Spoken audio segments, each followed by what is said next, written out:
Nandedkar madam, या सगळ्यामध्ये असा एक सायलेंट प्रचार झाला की कदाचित नितीश कुमार यांची ही मुख्यमंत्री पदासाठीची शेवटची निवडणूक असू शकते, तो सिंपथी फॅक्टर कुठेतरी जास्त मतं मिळवून जाईल.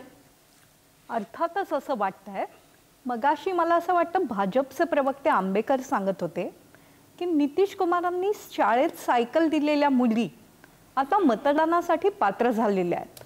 शिवाय अगदी मला मान्य आहे हनुमंतरावांचं म्हणणं की रेवडी कल्चरनुसार जे काय 10,000 रुपये दिलाय त्याच्यामध्येही महिलांना एक खूप मोठं इन्सेंटिव्ह दिलं गेलं आहे. या सगळ्या भावनांमुळे नितीश कुमार हे पुन्हा हवेत अशा पद्धतीचं वातावरण बिहारमध्ये निर्माण झालंय की काय असा अंदाज व्यक्त केला जातोय. एक लक्षात घेतलं पाहिजे की गेल्या बिहारच्या निवडणुकीमध्ये 5 वर्षांपूर्वी दोघांमधलाही म्हणजे आघाडी आणि युती, आपल्याला महाराष्ट्रामुळे युती म्हणायची सवय झाली आहे भाजप असलं की, यांच्यातला फरक इतका कमी होता की जवळपास काही लाखांच्या मतदानामुळे एनडीए समोर गेलं होतं, युती समोर गेली होती. आता अँटी इन्कम्बन्सी नितीश कुमारांची असू शकेल.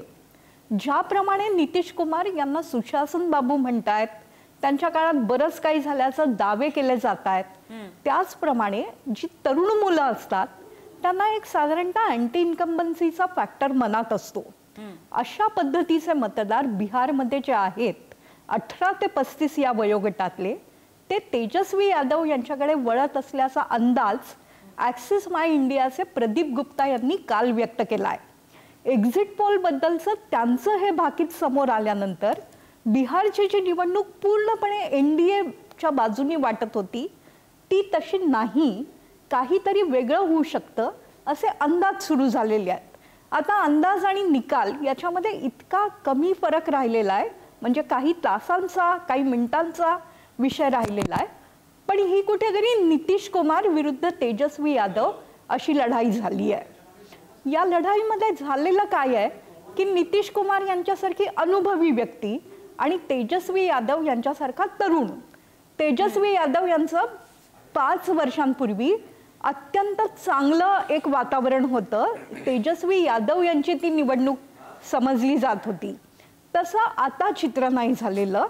त्यामुळे आता कुठेतरी अनुभवी आणि तरुण असं या लढाईचं स्वरूप झालेलं आहे. त्या लढाईमध्ये नेमकं काय होतंय ते आपल्याला कळणार आहे. दुसरा एक मुद्दा आपण लक्षात घेऊ की मोदी सरकारचा काही फटीग आलेला आहे का? 400 पार म्हणणारे लोकही तिथपर्यंत पोहोचू शकले नाहीत.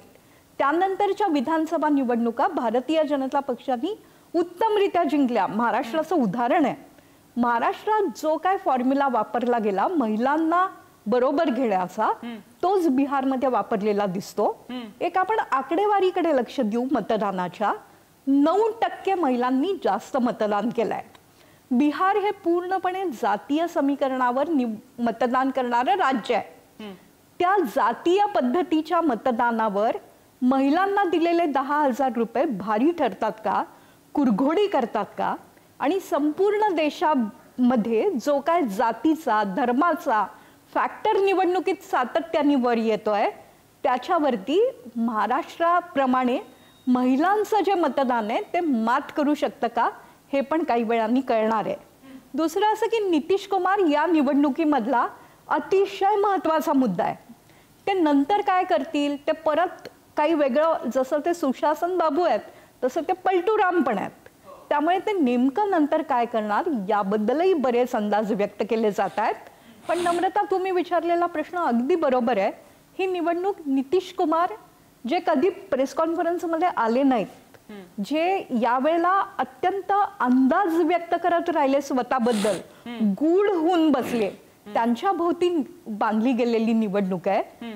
महिला त्यांनाच पुन्हा मतदान करतात का, किंवा MY मुस्लिम यादव जे कंबाईन आहे ते कंबाईन एकत्रपणे त्यांना सत्तेपासून दूर ठेवतं का, हे येत्या काही तासात आपल्याला कळणार. अगदी हा अतिशय महत्त्वाचा मुद्दा आहे. आणि त्याचबरोबर असं आहे की बिहारमध्ये जातीची समीकरण आहे. ओबीसी EBC हा तिथला मेन वोटर असतो. जर आपण जेंडर वाईज घेतलं तर तरुणाई आहे, महिला वोटर्सच्या जास्त परिणाम करत असतात, विकासाचे मुद्दे हे कितपत परिणाम करतील हा अजूनही प्रश्न असतो, मात्र तरी सुद्धा तरुणाई त्याकडे अट्रॅक्ट होत असते आणि तेजस्वी यादव यांनी ऑफर केलेला हर घर नोकरी किंवा नितीश यांच्या 10 लाखांच्या नोकऱ्यांचं आश्वासन, यातले कुठले मुद्दे प्रभावी ठरणार हे आपल्याला बघावं लागणार आहे.